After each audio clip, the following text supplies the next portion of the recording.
Hello everyone.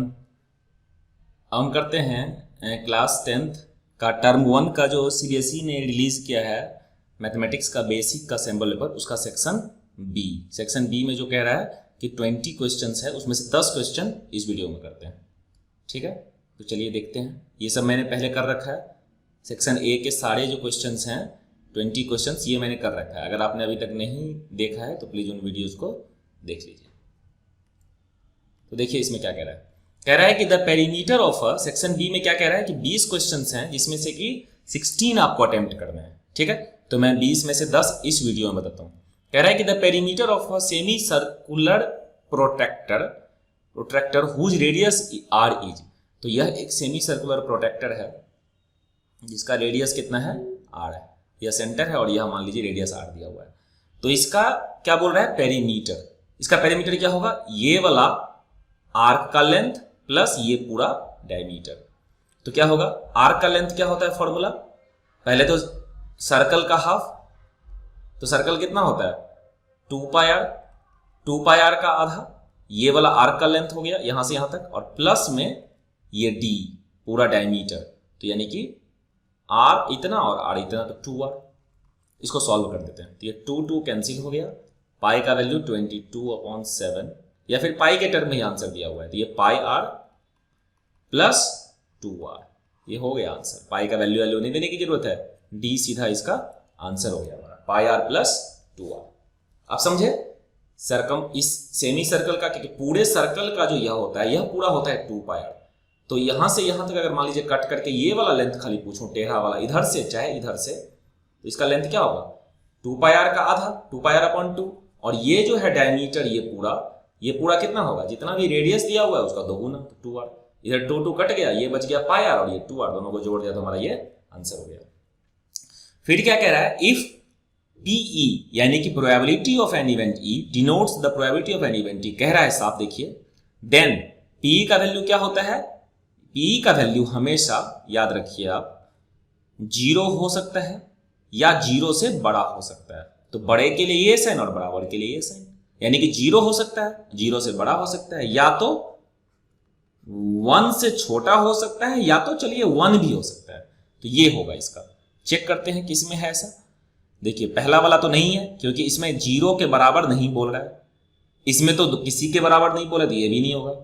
इसमें बोल रहा है दोनों के बराबर भी और साथ में दोनों के बीच में भी, 0 1 या 0 से बड़ा और 1 से छोटा। तो सी है इसका आंसर, ए और बी नहीं है इसका आंसर। ऑलराइट, अब देखते हैं इसका 23 में क्या कह रहा है कि in triangle ABC angle B is equal to 90 degree, angle B is equal to 90 degree and BD is perpendicular to AC। तो चेक करते हैं, बना लेते हैं फिगर पहले। यह एक राइट एंगल ट्राइंगल हमने बना लिया, A B और C। कह रहा है एंगल B 90 डिग्री, तो मैंने बना लिया angle B 90 degree, and BD perpendicular to AC, BD perpendicular हमने बना लिया AC के ऊपर B से परपेंडिकुलर बना लिया। If AC is equal to 9 centimetre, AC ये पूरा जो है AC ये पूरा 9 है, लिख लेते हैं AC is equal to 9, AD is equal to 3, AD जो है ये 3 है, ये पूरा 9 है, तो ऑटोमेटिक यह कितना हो गया 6 हो गया। ठीक है, AC पूरा का पूरा 9 था और यह इतना AD जो है वो 3 था यहाँ पे, तो ये 6 हो गया।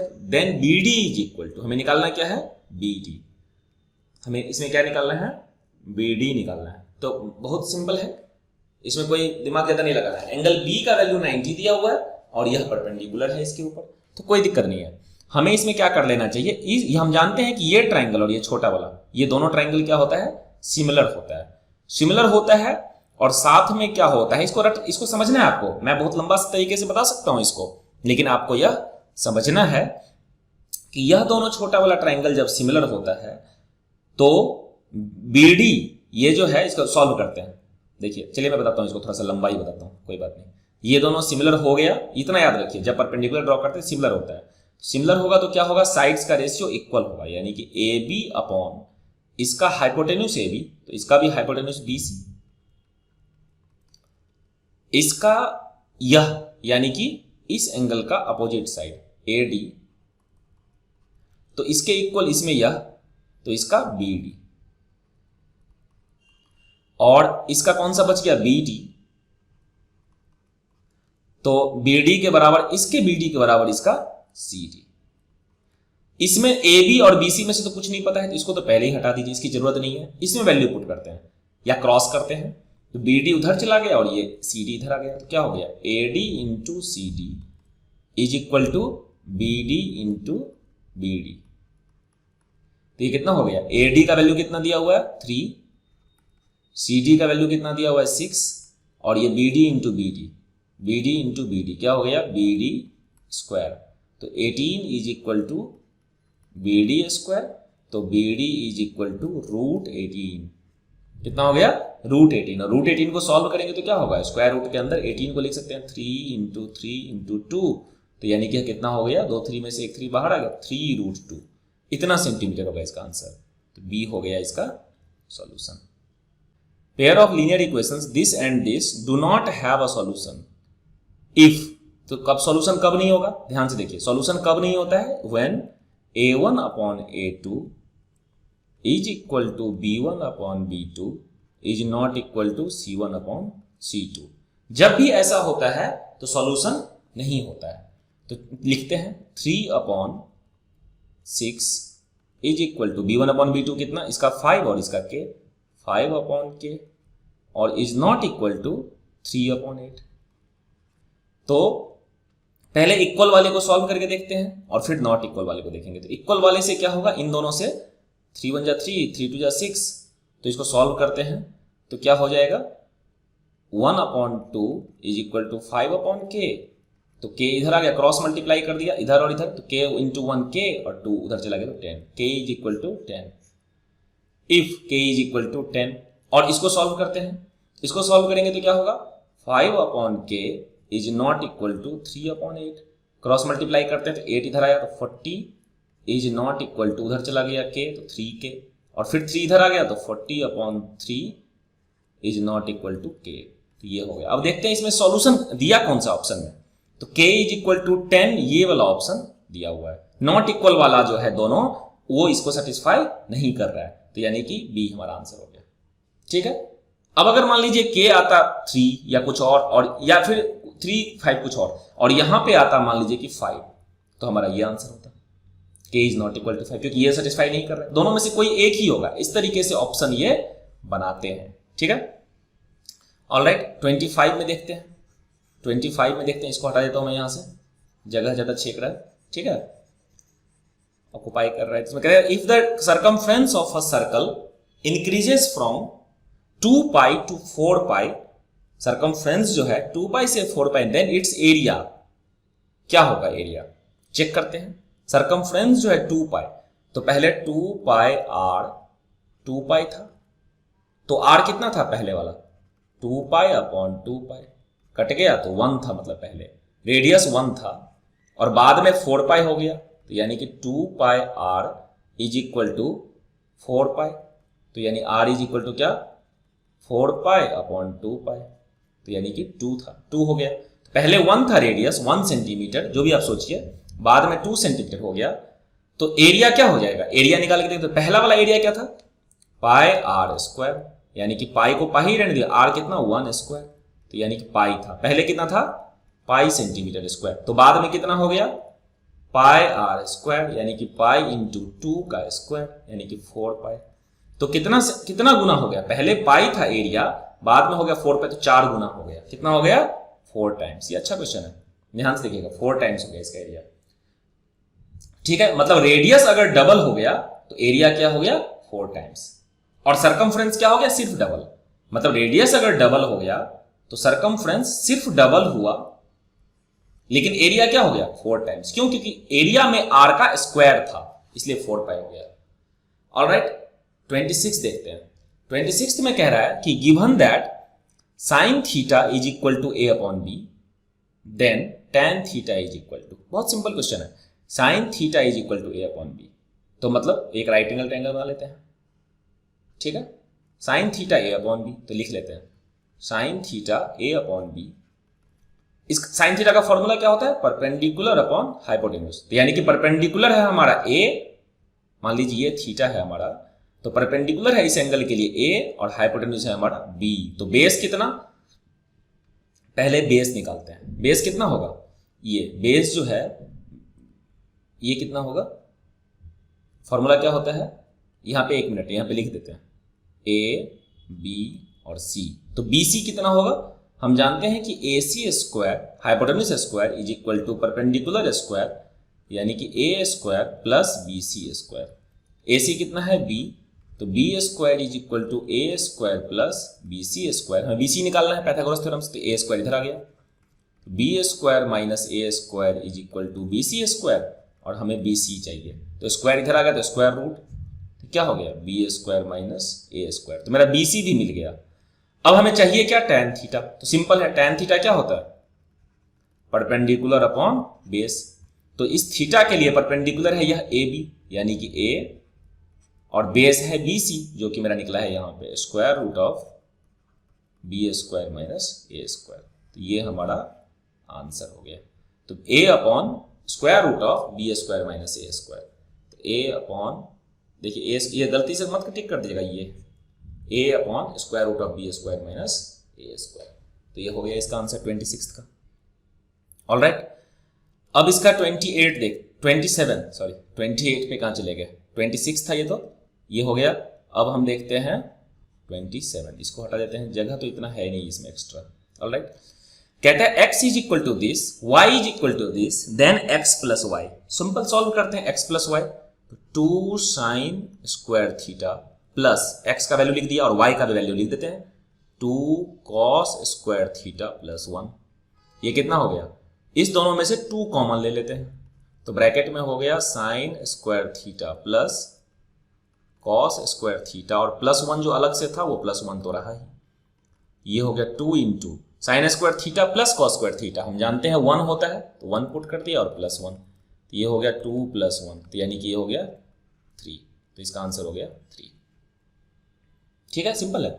फिर ये 28 में क्या कह रहा है कि if the difference between the circumference and the radius of a circle is this, यानी कि साफ सर्कमफ्रेंस कितना 2 पाई आर, और इसमें से कह रहा है कि रेडियस का डिफरेंस माइनस आर, ये दिया हुआ है 37।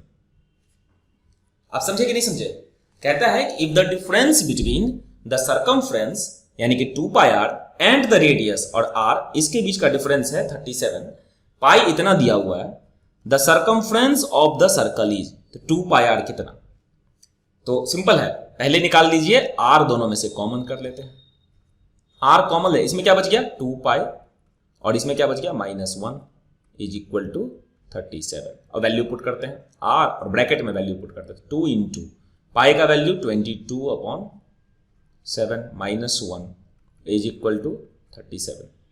सॉल्व करते हैं यहाँ पे, तो आर, और इसको सॉल्व करते हैं, 22 टू जा 44/7, 44/7 -1 इज इक्वल टू 37।